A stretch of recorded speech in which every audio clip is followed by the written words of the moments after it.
এই যে পুরো এডটেক ইন্ডাস্ট্রিটা কোন জিনিসটার উপর দাঁড়ায় আছে জানো? ভাইয়াদের সব মনে থাকে, দেখো না ভাইয়ারা চোখ বন্ধ করে বিক্রিয়া লেখা লিখতে পারে। কেন লিখতে পারে ভাই? Blood method.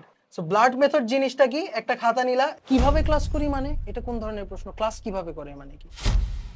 হ্যালো স্টুডেন্টস, তোমার সাথে কি কখনো এরকম হয়েছে যে তুমি ক্লাস করতেছো, ক্লাসে ভাইয়া কি বলতেছে সেটাও বুঝতেছো, ম্যাথ দেখতেছো, খুবই ভালো লাগতেছে, এবং তুমি এইভাবে একটার পর একটা চ্যাপ্টার শেষ করে ফেলতেছো এবং তুমি at the end of the day full syllabus শেষ করে ফেলছো।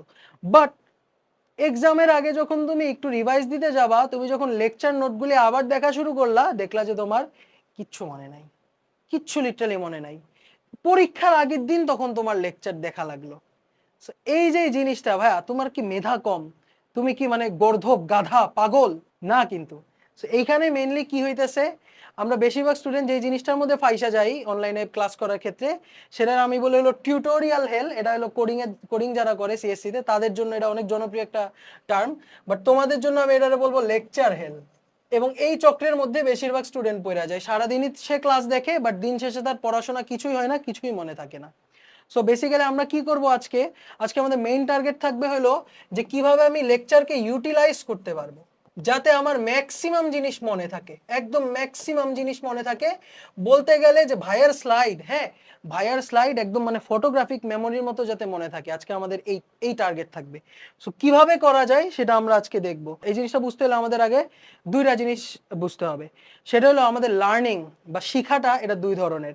একটা হলো অ্যাক্টিভ লার্নিং, আর একটা হলো passive learning. So passive learning কাকে বলে? যেখানে অ্যাকচুয়ালি তোমার কোনো মানে পড়াশোনা হইতেছে না বা নিউরন কানেকশন স্ট্রং হইতেছে না, সেটাকে আমরা বলি হলো passive learning. So passive learning এর ক্ষেত্রে বেসিক্যালি কি হয়, যে এই যে লেকচার দেখা হলো প্যাসিভ লার্নিং এর মধ্যে পড়ে।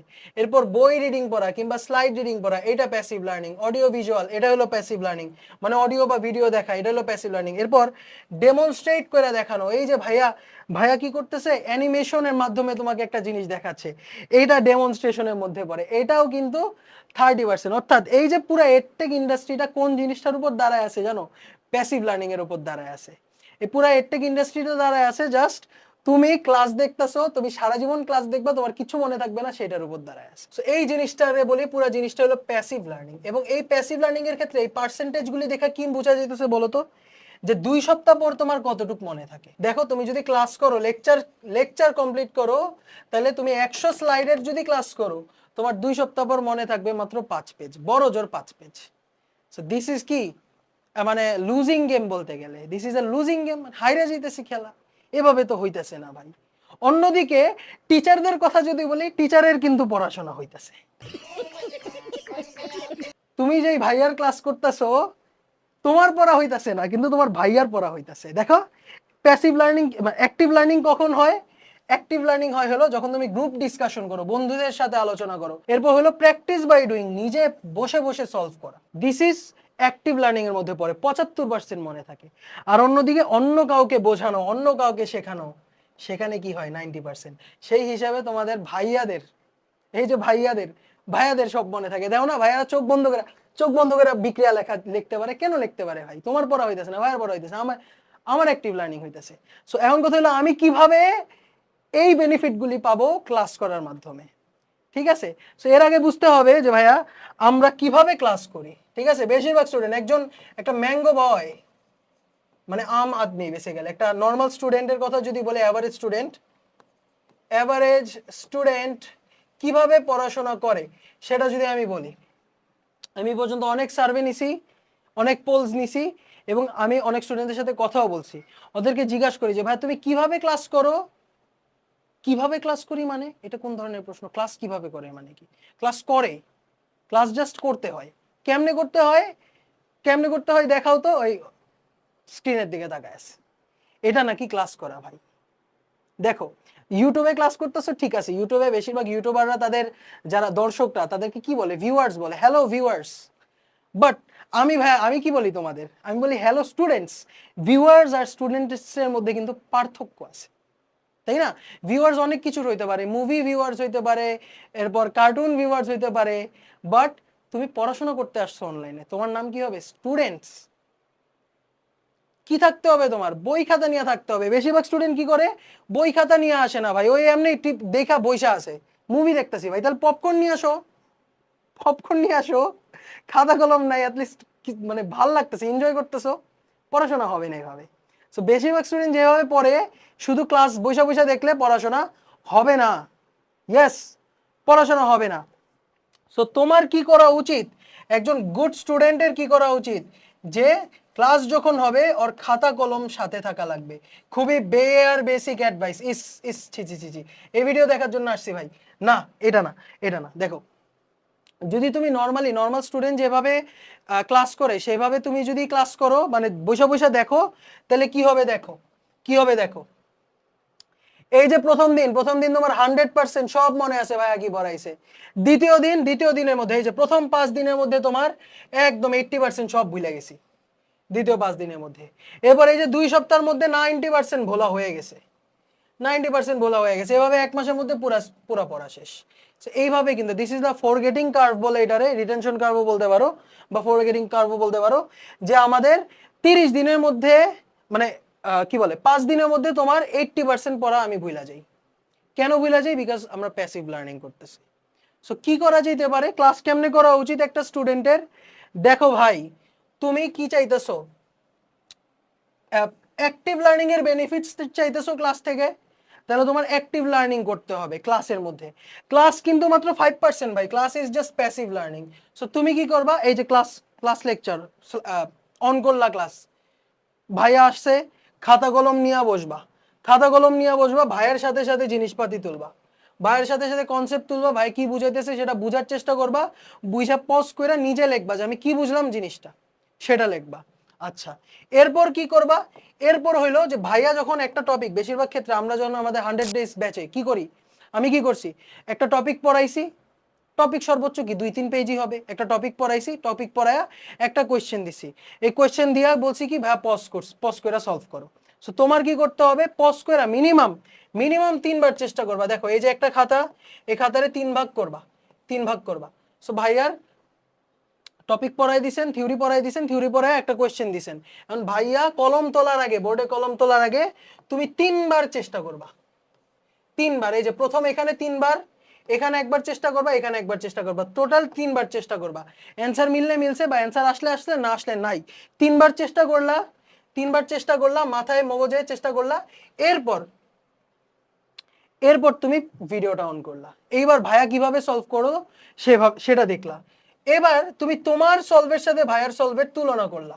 সো এক্ষেত্রে কি হবে, যে তোমার আন্ডারস্ট্যান্ডিং এর বা লার্নিং এর যে গ্যাপস গুলি ছিল, সে গ্যাপস গুলি ফিল আপ হয়ে যাইতেছে, সে গ্যাপস গুলি ফিল আপ হয়ে যাইতেছে। বেসিক্যালি এই যে অ্যাক্টিভ লার্নিং এর ইউসেজটা তুমি করতে পারতেছো, প্র্যাকটিস বাই ডুইং। ক্লাসের মেইন উদ্দেশ্য কি বলি তোমাকে, ক্লাসের মেইন উদ্দেশ্যই হলো তোমাকে বোঝানো, আন্ডারস্ট্যান্ড।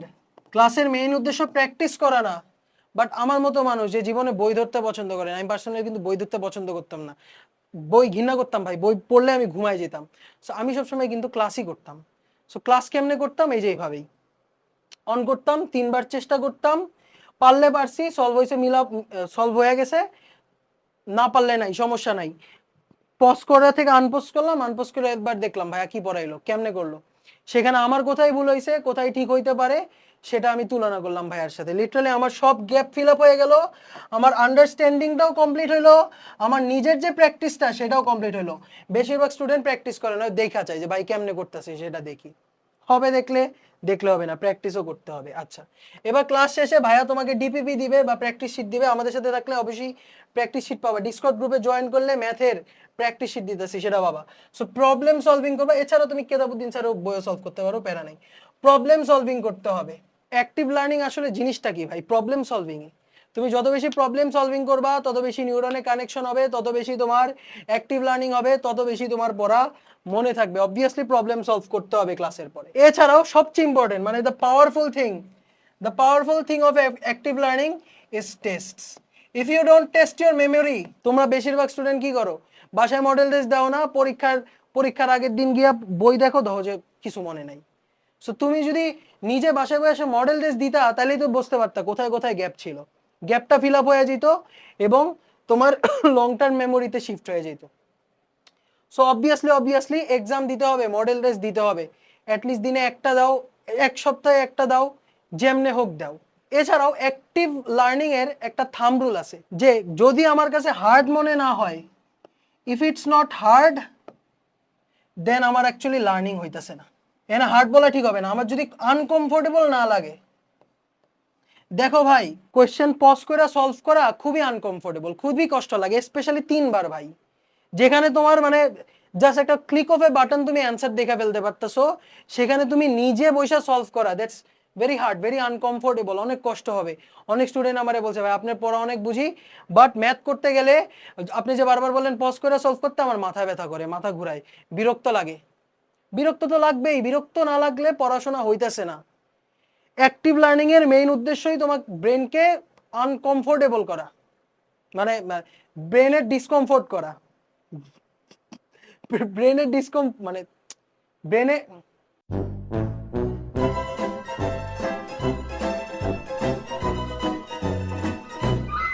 এক্স্যাক্টলি। সো একটু আনকমফোর্টেবল লাগবে, এবং আনকমফোর্টেবল লাগাটা দিস ইজ অ্যাকচুয়ালি স্বাভাবিক জিনিস, ঠিক আছে? এই জিনিসটাই স্বাভাবিক।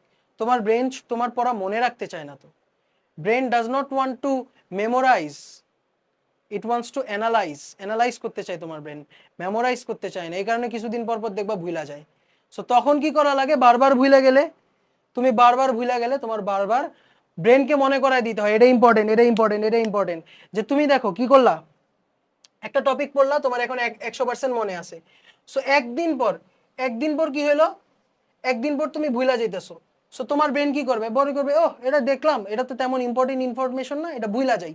সো তোমার ব্রেন ভুলা যেতে নিবে একদিনের মাথায়, তুমি কি করবা, আরেকবার রিভাইজ দিবা, ব্রেনে মনে করাই দিবা যে না এটা ভুলা যাবে না, এটা ইম্পর্টেন্ট।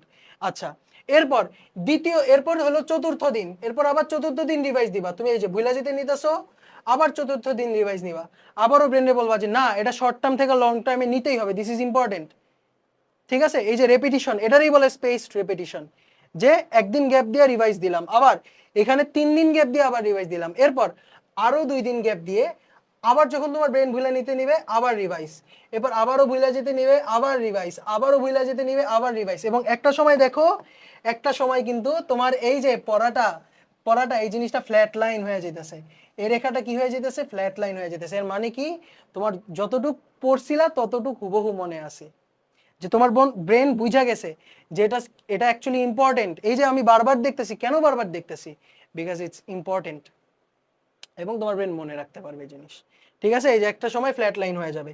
এই যে এটার আমরা বলি হলো তোমার রিটেনশন কার্ভ বা মেমোরাইজেশন কার্ভ, হোয়াটএভার। যে প্রথমবার ভুলে যেতে নিতেছিলাম, আবার রিভাইজ করলাম, এরপর এই যে আবার রিভাইজ করলাম, আবার রিভাইজ করলাম, এর কারণে কি হয়ে গেছে, আমাদের এই যে কতটুকু রিটেইন ছিল, রিটেনশনটা আস্তে আস্তে বাড়তেছে, এবং আমাদের কি পুরো গ্রাফটা ফ্ল্যাট লাইন হয়ে যাওয়া মানে কি তোমার লং টার্ম মেমোরিতে চলে গেছে, বুঝতে পারছো? সো এখানে কি করা লাগবে আমাদের, স্পেস রিপিটিশন, 2-3 দিন পর পরই রিভাইজ, 1 সপ্তাহ, ম্যাক্সিমাম 1 সপ্তাহ পর্যন্ত তুমি একটা জিনিস না রিভাইজ দিয়ে রাখতে পারবা। আর সেকেন্ড যে জিনিসটা সেটা হলো অ্যাক্টিভ রিকল। অ্যাক্টিভ রিকল কাকে বলে, যে কোনো একটা, ধরো গাছের পাতা সবুজ, তুমি এটা 10 বার পড়ছো, this is not active recall. গাছের পাতা সবুজ, গাছের পাতা সবুজ, গাছের পাতা সবুজ। তুমি 10 বার পড়া, এবার তুমি কি করলা, বইটা ঢাকলা, বইটা ঢাইকা এইবার তুমি মনে করার চেষ্টা করলা গাছের পাতার রং জানি কি ছিল, গাছের পাতার রং জানি কি ছিল, কি ছিল গাছের পাতার রং, গাছের পাতা, পাতার গাছ, গাছের পাতার রং, আচ্ছা মনে পড়তেছে না, আচ্ছা আবার দেখলা, আচ্ছা গাছের পাতার রং সবুজ, আচ্ছা গাছের পাতা সবুজ, গাছের পাতা সবুজ, এইটারে বলে অ্যাক্টিভ লার্নিং। এই যে 1-2 তে যারা মুখস্থ করছো, যে 1 পেজ পড়ছো, টিচারের পড়া দিছো, ওইভাবে তোমার অ্যাক্টিভ রিকল করতে হবে, এটারে আমরা বলি হলো অ্যাক্টিভ রিকল। অ্যাক্টিভ রিকল, ঠিক আছে? না দেখে মনে করার চেষ্টা। এমন কথা হলো ভাইয়া এই সেকেলে নিয়মে আসলে করতে আমার ভাল লাগতেছে না, বিরক্ত লাগতেছে এই সেকেলে নিয়মে করার। সো কি করতে পারি, এটার কিছু একটা মডার্ন একটা টেকনিক যদি দিতেন ভাল লাগতো না? হ্যাঁ ভাল লাগতো। মডার্ন টেকনিক কি হয়, কোয়েশ্চেন সলভ। হ্যাঁ, কোয়েশ্চেন সলভ মানে এটা কি, এই যে ধরো একটা ফর্মুলা তুমি পড়ছো, মুক্তিবেগের ফর্মুলা হলো √2gr, মুক্তিবেগের ফর্মুলা √2gm/r, তুমি পড়ছো এটা, ঠিক আছে? এটা 10 বার 100 বার মুখস্থ করার থেকে একটা কোয়েশ্চেন দেখলা, একটা কোয়েশ্চেন দেখা দিয়েছে তোমারে, যে এই যে একটা পৃথিবী দিয়ে রাখছে, একটা ভর দিয়ে রাখছে, এখানে একটা স্যাটেলাইট দিয়ে রাখছে, এই আচ্ছা হ্যাঁ, এই স্যাটেলাইট থেকে না, আচ্ছা না, কোশ্চেন টাফ হয়ে যায়। আচ্ছা এখান থেকে একটা ধরো, একটা বস্তু তোমাকে ইউ বেগে নিক্ষেপ করতে বলছে, কত বেগে নিক্ষেপ করলে পৃথিবীর মায়া ছেড়ে ত্যাগ করবে। এই কোশ্চেনটা যখন তুমি সলভ করতেছো তখন কি, কত বেগে নিক্ষেপ করলে পৃথিবীর মায়া ত্যাগ করবে, এটা কোন বেগ, এটা কি জানি ছিল, যত বেগে নিক্ষেপ করলে পৃথিবীর মায়া ত্যাগ করবে সেটাকে আমরা কি বলি, মুক্তি বেগ বা এসকেপ ভেলোসিটি বলি। মানে এই ইউ এর ভ্যালুটা এসকেপ ভেলোসিটি। এবার তুমি মনে করার চেষ্টা করবে, আচ্ছা এসকেপ ভেলোসিটি ফর্মুলাটা কি ছিল জানি, √2gr অথবা √2gm/r। আচ্ছা ভাইয়া এই বড় হাতের এমটা জানি কি ছিল, এটার ভর দিয়ে রাখছে 10 কেজি, আমি এখানে 10 কেজি বসাবো না পৃথিবীর ভর বসাবো বুঝতে পারতেছি না। এই যে দিস ইজ অ্যাক্টিভ রিকল, তুমি মনে করার চেষ্টা করতেছো যে এই এম বসাবো না এই এম বসাবো, কোনটা বসাবো, এই আর বসাবো না এই যে গোলকের ব্যাসার্ধ দিয়ে রাখছে এই গোলকের ব্যাসার্ধ বসাবো, কোনটা বসাবো, এই যে তুমি মনে করার চেষ্টা করতেছো, this is also a part of active recall. So question solving is also active recall. Obviously তোমার এক্সাম দিতেই হবে, এক্সাম দিলে অ্যাক্টিভ রিকল হবে।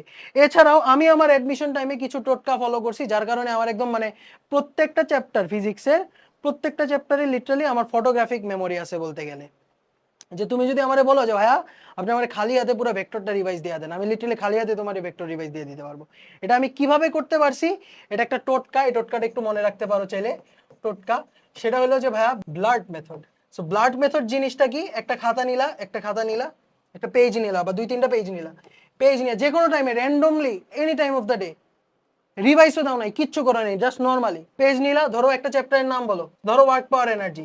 আচ্ছা এইবার তুমি ওয়ার্ক পাওয়ার এনার্জি সম্পর্কে যা জানো শুরু থেকে লিখতে থাকো, যা জানো শুরু থেকে লিখতে থাকো। এই যে জানি যে আমরা W=F.S, এটা কখন, এটা হলো স্থির কাজের জন্য, মানে ধ্রুব বলের জন্য। আচ্ছা পরিবর্তনশীল বলের জন্য জানি কি ছিল বুঝতে পারতেছি না, মনে পড়ে না। আচ্ছা গ্যাপ থাকুক এভাবে একটা একটা করে সবগুলি ফর্মুলা লেখলা, যা জানো যত কনসেপ্ট জানো তুমি লেখলা। এরপর তুমি কি করলা, এবার তুমি তোমার নোটস চেক করলা। এখানেও বেসিক্যালি অ্যাক্টিভ রিকলই হয়েছে, মনে করার চেষ্টা করছি কি পড়তেছিলাম।